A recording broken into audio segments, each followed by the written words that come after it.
নমস্কার। আজ আবার একটা ভিডিও নিয়ে হাজির। নির্বাচন তো চলেই এলো। দেখুন এসআইআর চলছে, এসআইআর শেষের পথে। তবে সাপ্লিমেন্টারি তালিকা বেরিয়ে যাচ্ছে, প্রচুর নাম বাদও যাচ্ছে। যাদের বাদ যাচ্ছে তাদের কিন্তু একেবারে দুর্বিষহ অবস্থা। মতুয়া সম্প্রদায়ের বহু নাম বাদ চলে গিয়েছে। তারা কি করবে কেউ জানে না। ট্রাইব্যুনালে কোথায় যাবে, কিভাবে যাবে? কারণ ট্রাইব্যুনাল এখনো কোথায়, কোথায় গঠিত হচ্ছে কেউ জানে না। কলকাতায় একটা অফিস হবে বলে জানা যাচ্ছে। অনলাইনে অ্যাপ্লিকেশন করতে পারবে। তারপরে সেটাও এই মনোনয়ন জমা দেওয়া আগে আ ট্রাইব্যুনালে অ্যাপিল করে সে তার নাম তুলতে পারবে কিনা, কতজনের নাম তোলা সম্ভব হবে? ইট ইস টু টাফ পজিশনে চলে যাচ্ছে। তো আ মতুয়াদের নাম বাদ গিয়েছে, উত্তরবঙ্গে বহু নাম মানে রাজবংশীদেরও কয়েকজনের নাম, অনেকের নাম বাদ যাচ্ছে। এখনো পর্যন্ত যেটা জানা যাচ্ছে যে সাপ্লিমেন্টারি যে তালিকা বেরিয়েছে প্রায় ৩০-৩৫ লাখের মতন ৩১ লাখের মতন, তাতেও প্রায় ১৪ লক্ষ 45% এর মতন নাম বাদ গিয়েছে। এখনো ২৫ লাখ প্রায় ৩০ লাখের নাম বিচারাধীন বা বিবেচনাধীনের তালিকায় রয়েছে। সেখান থেকে আরো কত নাম বাদ যাবে? সব নিয়ে কিন্তু একটা ডামাডোল পরিস্থিতি। এটা কিন্তু আর বলার অপেক্ষা রাখে না।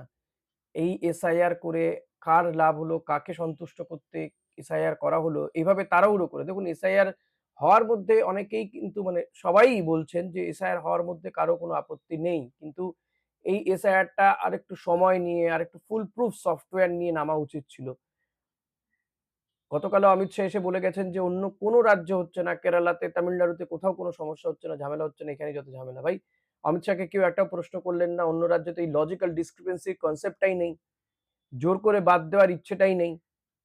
এখানে যেটা আছে, বাছাই করে, করে কোনো জেলাকে টার্গেট করা হয়েছে, সেটা তো আছে।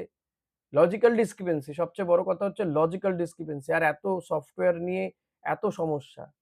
সফটওয়্যার নিয়ে যে প্রবলেম আছে, এটা তো মেনে নিয়েছে। এটা তো কমিশনও মেনে নিয়েছে যে হ্যাঁ, সফটওয়্যার নিয়ে একটা সমস্যা আছে। তাহলে? তাহলে আপনি কি বলবেন? তখন আপনি কি বলবেন বলুন?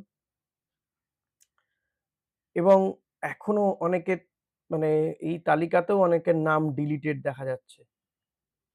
কি হবে? তারা ট্রাইব্যুনালে কিভাবে যাবে? কোথা থেকে যাবে? এখন গরিব-গুরবু মানুষ তারা ট্রাইব্যুনালে গিয়ে এপ্লাই করবে কি করে? হ্যাঁ, এটা ঠিক যে রাজনৈতিক দলগুলো বলছে বটে যে তারা বিশেষ করে সিপিএম বা তৃণমূল কংগ্রেস তারা বলছে তারা বিনা পয়সায় এক্ষেত্রে আ হেল্প করবে আইনজীবী দিয়ে। বাট তার আগে তো তারা কার্যত ডি-ভোটার হয়ে যাচ্ছে। আর ডি-ভোটার হওয়া মানে তো বিরাট সমস্যা। তার চতুর্দিকে সমস্যায় জর্জরিত হয়ে যাবে ওই ব্যক্তিটি, ওই লোকটি। তো এটা খুব একটা ক্রিটিক্যাল টাইম এর মধ্যে দিয়ে কিন্তু আমরা যাচ্ছি। এর মধ্যেই ভোট দিতে হবে। কে বা কারা কোথায় ভোট দেবে? ভোটে সে আদৌ দিতে পারবে কিনা? কমিশন অনেক ব্যবস্থা রাখছে। তারা বলছে একাধিক জায়গাতে ক্যামেরা থাকছে, আ নজরদারি থাকছে। কিন্তু জানি না। এই উত্তরবঙ্গেই দেখছিলাম একজন প্রিসাইডিং অফিসার তিনি অবশ্য তৃণমূলের পঞ্চায়েত সদস্যও। তার নাম বাদ চলে গিয়েছে, তার নাম ডিলিটেড এসছে। তাকে আবার প্রিসাইডিং অফিসার করা হয়েছে। ভাবুন একবার যে লোকটি ভোটারই নয়, আপাতত তো সে ভোটার নয়। তাকে ভোটের কাজে কেন নিয়োগ করা হবে? সেটা কি করে সম্ভব?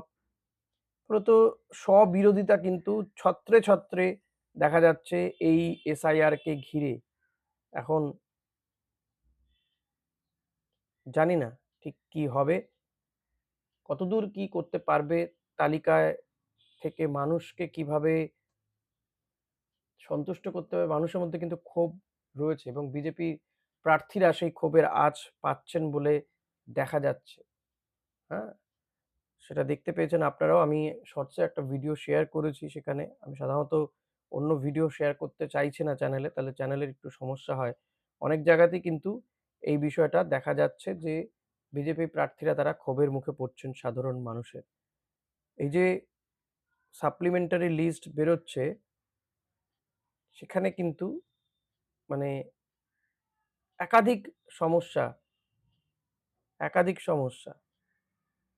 তো জানি না এই সমস্যা থেকে মানুষ কিভাবে রেহাই পাবে? তো আপনাদের একটু বলে দিই যে সাপ্লিমেন্টারি ৩য় তালিকাও বেরিয়ে গেছে। মানে ২য় তালিকার ২৪ ঘন্টার মধ্যে ৩য় তালিকা বেরিয়ে গেছে। এক্ষেত্রে কোনো অ্যানাউন্সমেন্ট কিছু হয়নি। 3rd তালিকা বেরিয়ে গেছে। তো ২,১০,০০০ ভোটারের নাম উঠেছে। ৩য় সাপ্লিমেন্টারি লিস্টে 2,10,000 নাম উঠেছে এবং এবার থেকে নাকি প্রত্যেক দিন এই সাপ্লিমেন্টারি তালিকা বেরোবে। নাম বাদ গেলে কি করণীয় আপনাদেরকে বলেছি যে ট্রাইব্যুনাল তৈরি হচ্ছে। ট্রাইব্যুনাল গঠন করার কথা কিন্তু 23 জেলার 19টা ট্রাইব্যুনাল গঠন করার কথা। একজন করে অবসরপ্রাপ্ত বিচারপতি থাকবেন, কিন্তু এই তো অবসরপ্রাপ্ত বিচারপতির নামও সেদিন দেখছিলাম যে তার নামও বিচারাধীন, বিবেচনাধীন।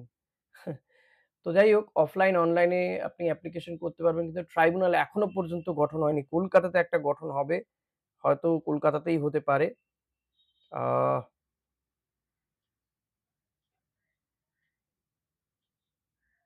তো আপনারা সেখানে গিয়ে অ্যাপ্লিকেশন করতে পারেন। আমি এক্ষেত্রে বলব যে আপনার আ যেখানে আপনি থাকেন সেখানকার যারা এই যে জেলা শাসক বা মহকুমা শাসক রয়েছেন তাদের দপ্তরে যান। বিএলওদের সঙ্গে যোগাযোগ করুন, তারা আপনাদেরকে হেল্প করতে পারবে। হ্যাঁ?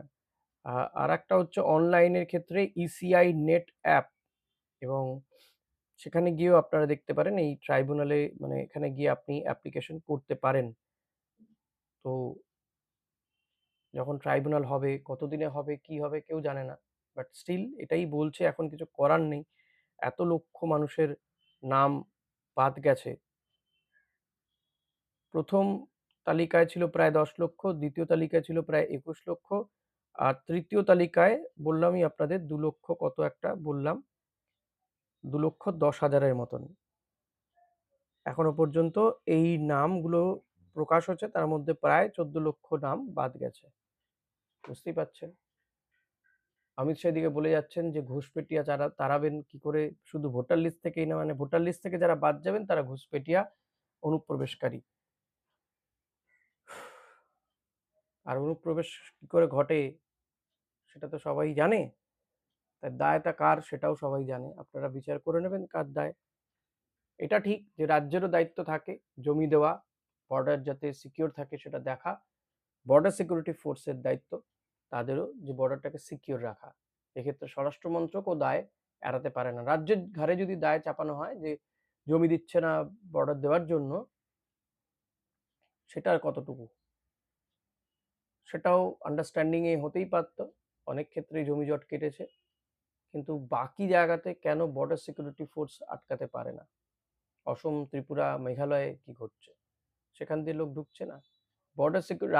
রাজ্য যদি দায় এড়াতে না পারে, বর্ডার সিকিউরিটি ফোর্স তথা স্বরাষ্ট্র মন্ত্রকও কি দায় এড়াতে পারে? এই প্রশ্ন থাকলো আমার। যাই হোক, আজ এখানেই ভিডিওটা শেষ করলাম। ভিডিওটা ছোট করলাম। কারণ যা ঘটছে তাতে চূড়ান্ত আ হতাশ আমিও। আপনাদের হয়েই হতাশ। ভালো লাগছে না বিষয়গুলো। যাই হোক, আজ এখানেই শেষ করছি। ভিডিওটা লাইক করবেন কি করবেন না আপনার ব্যাপার, আমি জোর করব না। চ্যানেলে সাবস্ক্রাইব করে নেবেন। আরো অনেক ভিডিও আসছে, ভিডিও আসবেও। পলিটিক্স নিয়ে ভিডিও থাকছে, আলোচনা থাকছে। অতি অবশ্যই দেখবেন, কমেন্ট করবেন। Thank you.